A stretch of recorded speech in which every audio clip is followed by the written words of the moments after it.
Добрый вечер, дорогие друзья, уважаемые телезрители национальной вещательной компании СХ. Сегодня программа «Однажды вечером», музыкальный выпуск, объявляет о начале специального выпуска, посвященному гастролям якутских артистов. Сегодня мы увидим, как гастролируют, в каких условиях гастролируют наши звезды эстрады, якутские артисты. Итак, сегодня мы отправляемся в одну из самых холодных точек нашей планеты.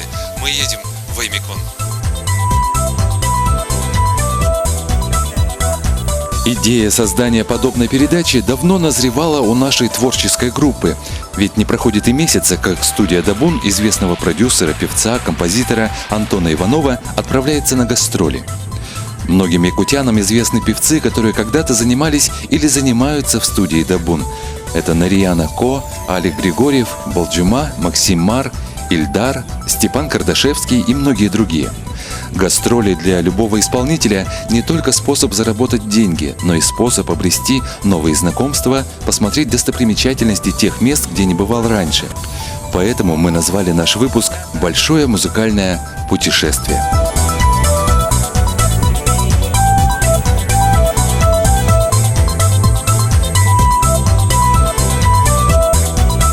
Итак, мы покинули границы муниципального образования город Якутск. Сейчас мы преодолели Нижний Бестях, пересекли реку Лена. Нам предстоит пересечь 5 улусов, более 1000 километров ожидает нас в пути. И сейчас я вижу, что настроение у нашей команды прекрасное. Посмотрим, что покажет наша дорога, посмотрим, что покажут наши гастроли. Сейчас для вас прозвучит новая песенка нашей солистки Мичия Ко, слова и музыка Галины Жакурниной, версию «Быть NBA».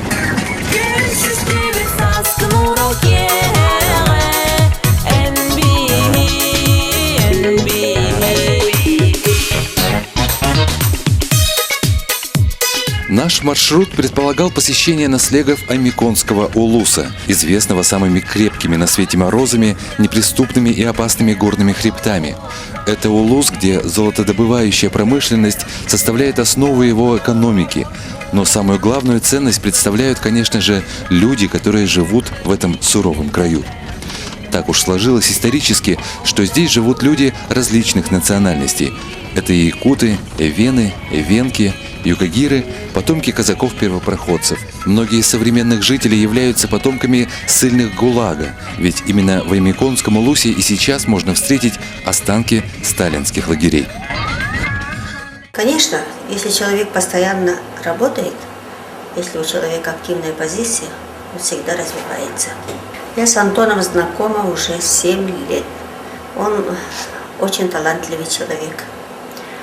Прекрасный певец, исполнитель, продюсер, музыкант, аранжировщик, организатор. Так получается, что первый в жизни его микрофон был подарен мною. Первые серьезные гонорары тоже он получал с моих рук, да? Вот. И вот сейчас получается так, что он перешагнул то, что вот из простого артиста перешел в стадию воспитателя, то есть это продюсера, да, получается, и еще музыканта. Наша бригада стартовала из Якутска 19 февраля, в пятницу после обеда. За рулем сам организатор и продюсер гастролей Антон Иванов. Также с нами две довольно популярные певицы – Мичия Ко и Каталына, песни которых не сходят с радиостанций. Своих родственников встречу, подруг, друзей. Второй водитель Виталий, задача которого была спать во время того, как за рулем Антон. Но ему не спалось. Позже выяснится, что Виталий – отличный рассказчик и знаток Аймиконского района. В Татинском улусе к нам присоединится еще один исполнитель, участник телеконкурса СНГР Ильдар. А в самой Уснере нас ожидают еще 2 исполнителя и певца – Джумурат, уроженец Аймикония, и талантливый молодой аймиконский композитор, певец Зорикто.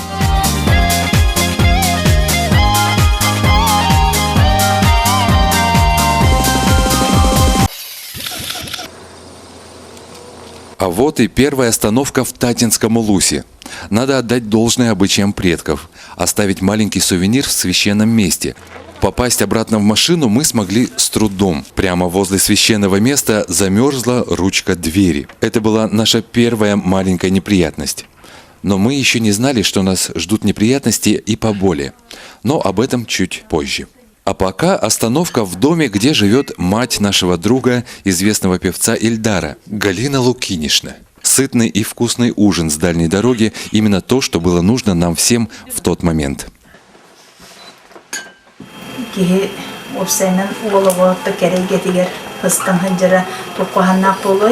Оннаттан бәтен жоны сәргені күтті білсен, әлбәқ кейіні күтті білсен, бұлығар сақа сірен әргейесі жүрін еға қоған болбатақ үшіде. Оны инекі түгер болған кейіні кәргенім еші бәті қылдың надя, оны қолабыры дует бұғытын олғақтарын мағарымын. Но не успели мы выехать из Этекёля, как с нашей машиной случилась следующая неприятность. Пришлось снова возвращаться в Этекёль, искать шиномонтаж. Вот эта штука нам проткнула колеса. Из-за этого вот мы здесь сидим, ждем, пока нам будут делать.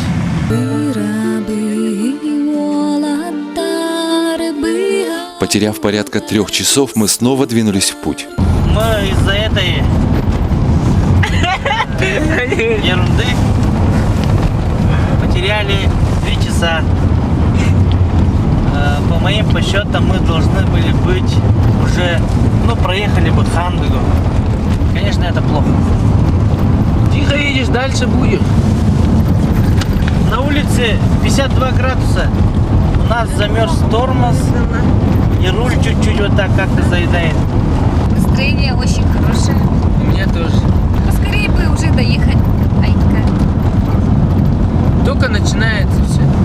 Только начинается. Только вот проезд.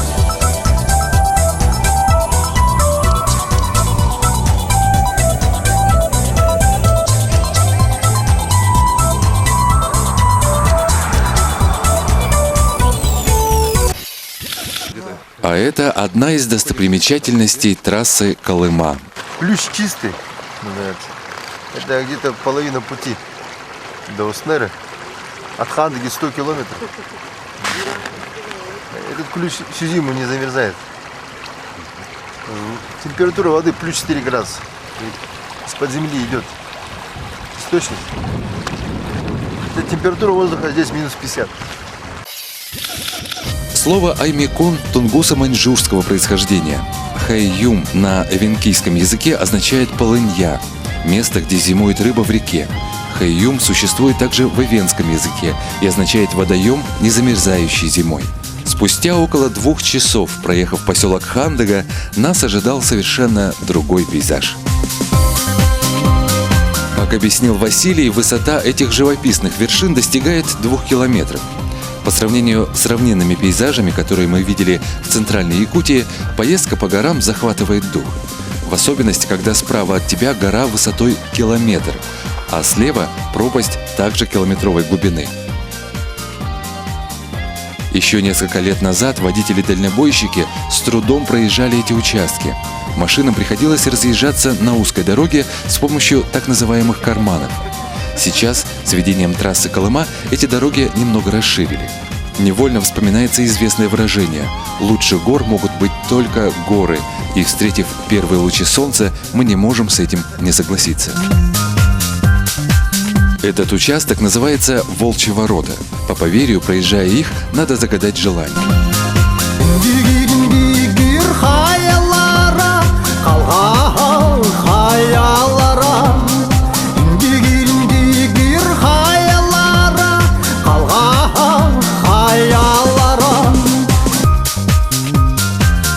Но вот, наконец-то, показалась граница Аймеконского улуса. Аймеконский район был образован в далеком 1931 году. Тогда в целях развития дорожного и промышленного строительства на Крайнем Севере был создан государственный трест «Дальстрой». Здесь и сейчас очень многое напоминает о тяжелом советском наследии, связанном с репрессиями и сталинскими лагерями.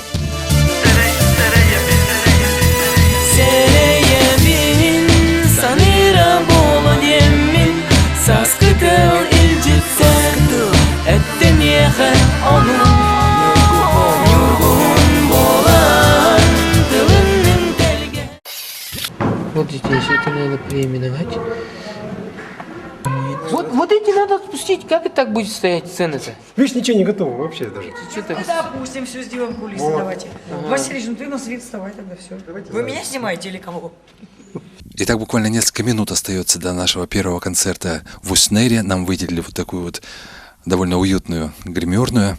Некоторые оргмоменты оказались неулаженными, но мы постараемся их уладить, и первый наш концерт покажет, как же нас принимают на полюсе холода.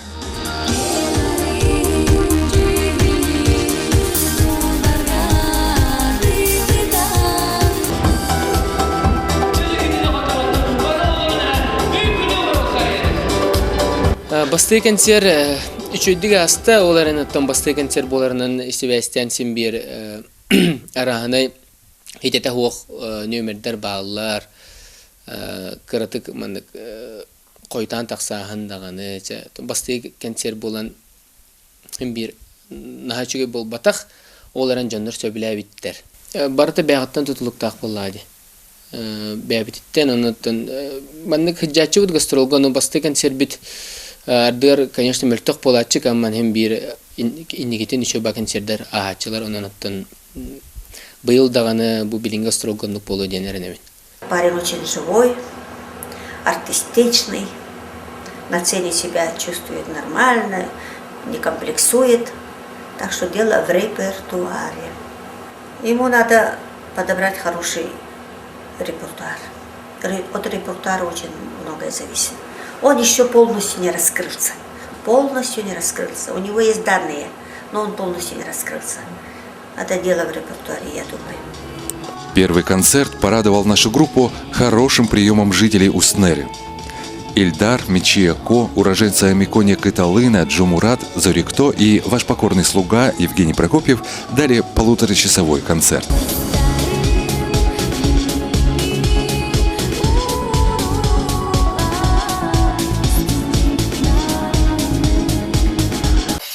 В 110 километрах от Уснеры находится село Терют. Это родина нашего друга-певца Джумурата. Правда, в этот день он был немного расстроен из-за поломок своего автомобиля. Здесь я вырос, в этом Тюрюте. До 20 лет здесь жил. В отличие от Джумурата, певец Ильдар пребывал в отличном настроении. Здесь он уже во второй раз.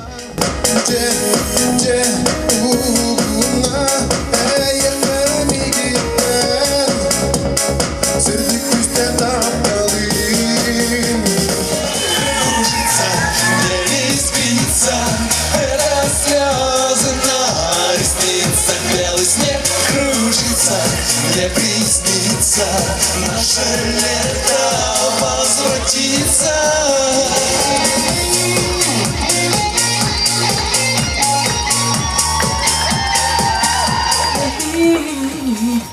Настроение очень хорошее. Вот мы сейчас находимся в деревне Терют. Терють. Очень хорошо выступили. Все довольны. Настроение позитивное.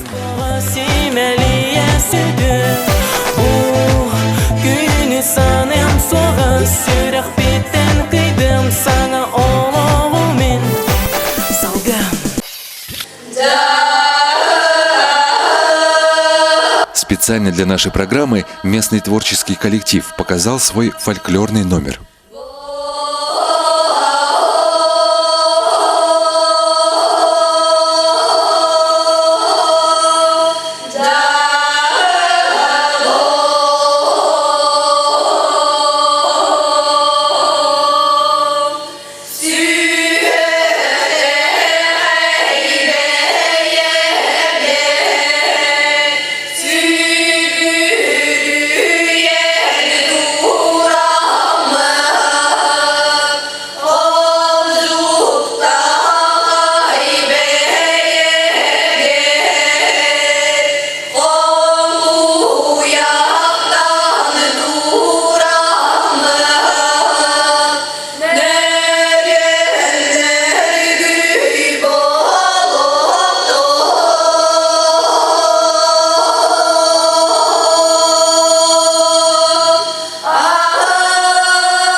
следующий день мы уже ехали в другой поселок – Сордоннох. Сордоннох это как бы, если по-русски так сказать, Щукино, да? Щук это Сордон, например, да? Это как бы самое первое место как бы, рождения рыб, что ли, я не знаю, наверное, так. Я коротко могу так, наверное, назвать. Но сейчас увидите, доедем, покажу все самые как бы красивые, удобные места. А, сказку про щуку тоже оттуда сняли? Да. Какую сказку? Нет, он шутит. Он чуть-чуть. Сейчас здесь проживает порядка 300 человек. Из этих мест берет свое начало река Индигирка. Здесь располагаются прииски фабрики Сарылах-Сурьма и находятся одни из крупнейших месторождений золота в республике. Эту дорогу к радости местных жителей и водителей дальних рейсов построили в 2008 году. Достаточно ровное дорожное покрытие позволяет двигаться с достаточно высокой скоростью. Дорога снова занимает несколько часов, и это сказывается на некоторых участниках нашего путешествия. Радость от быстрого передвижения скоро проходит.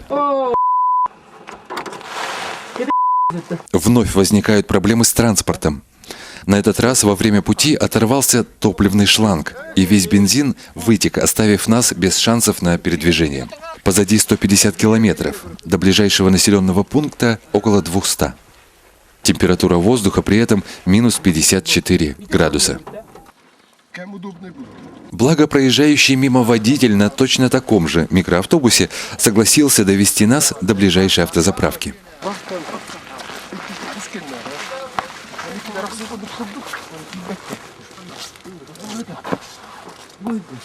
Сейчас мы находимся на 753-м километре трассы Якутск-Магадан. Кончился бензин. Спасибо заправщикам здешним, которые нас отогрели, напоили чаем горячим. Сейчас мы отправили канистру с бензином нашим друзьям, которые остались без бензина там на трассе, и ждем их. Вот такие вот приключения. Спустя 1,5 часа мы увидели своих ребят. Все путем, да? Да. Канистра доехала? Да, доехала. Ну, до этого мы как бы уже сделали, как бы навстречу шланг один немножко порвался, и как бы китайский скотч всегда помогает.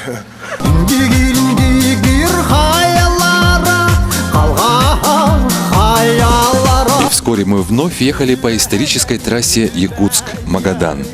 Настроение у команды вновь было замечательным. Шуткой надо жить. Смех продлевает как бы жизнь. Правильно?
Откуда спящий город нет сна?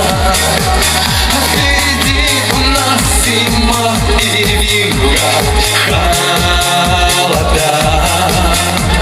Снег ложится на ресницы, снег идет.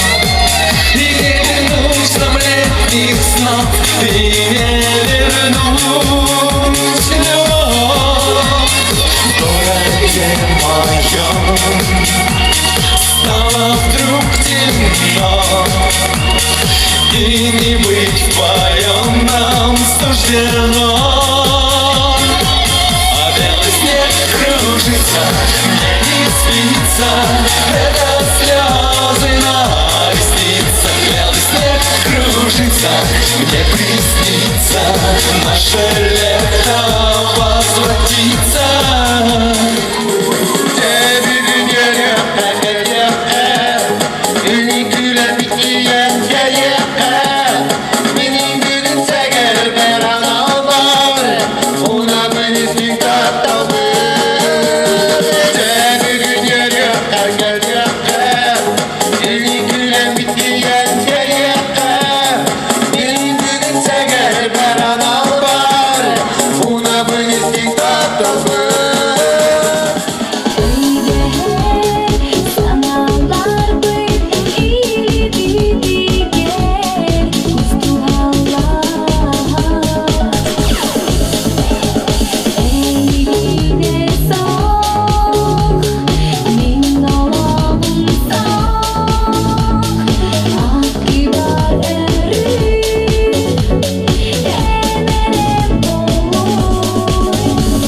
Конечно, вот в нашем бизнесе,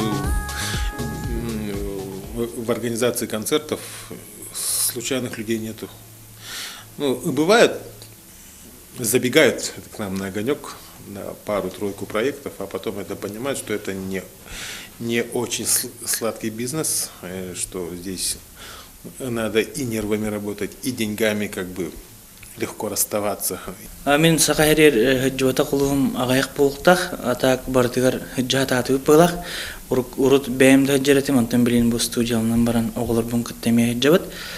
Та хыджуата кулустар бунақтыға тикси болын улуға, усян улуға, чона почти барды хыджуфым былах. Алейн хыджуата амден оқ. Өймеган улуғар мен үйісі жаным болар. Бастығы жамар кыталык ден мен хаңаласкан роден самыл бар, онын хыджутым. Онтон иккisi жамар Антон студия барды, олының бір ажи бұт нарияны ко кем бол жылыстан чурчана фестайм болынар. Онтон бұл үйсірі бұт беге товарыс бұтын поддержкалан Джумрат Афанасий Андрусовы поддержкаламыд барарты бұт. Онны кені сывай балауыта, оланы керке татария Краты гастролан келе ходен вопрос есть кян на враджипет.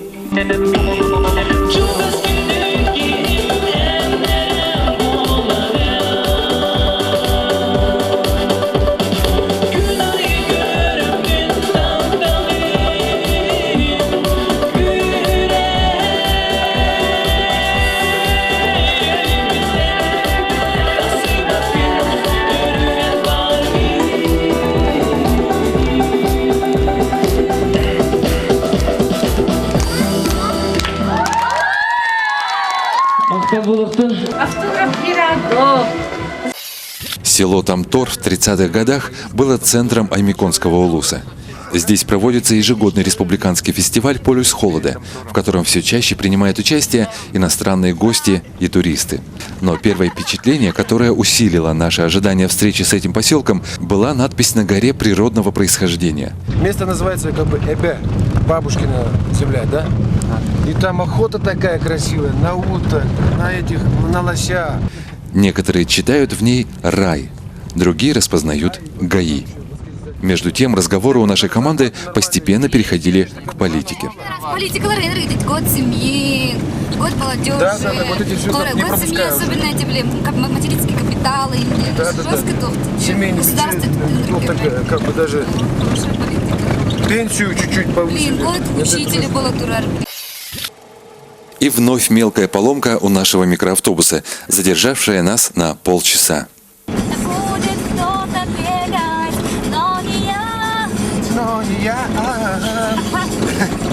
Конечно же, все неисправности автотранспорта или другие проблемы, которые иногда случаются в пути с каждым артистом, кажутся мелкими, если их ждут полные залы благодарных зрителей.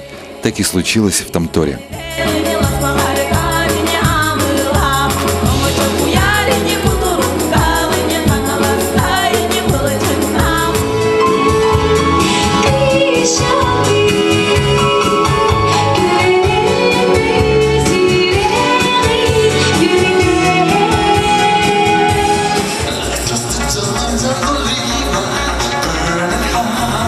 И И это был наш последний концерт в Аймиконском улусе. К сожалению, мы не посетили сам Аймикон и село Учугей, потому что нам необходимо было срочно возвращаться. Ильдар сразу по приезду должен был попасть на конкурс «Этиген Хамус», а Джумурата ожидали выступления в столице республики.